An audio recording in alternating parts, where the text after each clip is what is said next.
Pemirsa Indik Rencana Pewangunan Tempat Pengolahan Sampah Terpadu TPST ngangge teknologi saking Jepang, durung anutin sareng tetujon. Santukan kewentenan TPST puniki tambis mesai sareng sistem TPST mengwitani, sani ngawigunayang sistem pembakaran.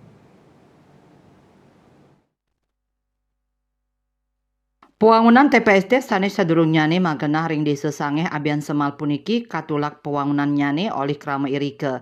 Sekadi gatre sane kapolihang, pengolahan lu sane ngangge teknologi Jepang sujatin nyane ngolah lu dados energi listrik. Nanging Pemka Badung wantah ngelaksanayang pembakaran sane ngawinang kuentenan inucap tambis mesai sareng sistem TPST mengwitani. Santukan TPST mengwitani taler nelebang pengolahan antuk makar lu.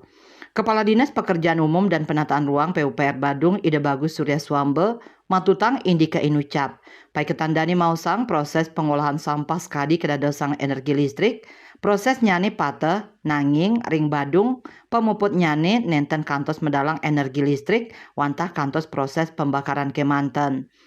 Manut dane konsep animasi sadurung nyane sampun kasobiahang, nanging kramani nulak ring pewangunan TPST inucap.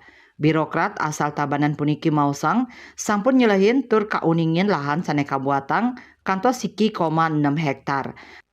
Konsep pengolahan ka pertama TPST nerima limbah utawi luwu kelanturang antuk ngolah luwu raris kelaksanayang pembakaran luwu. Risampun punike kelaksanayang pemulihan energi pembakaran sampah antuk side ngasilang energi listrik. Karencanayang taler TPST sani kawangun pacang side ngolah luwu kantos 100 petangda setruk rahine tur kepastikayang nenten mebo santukan lu sani katrima langsung kebakar. Bali Pos Nguningayang.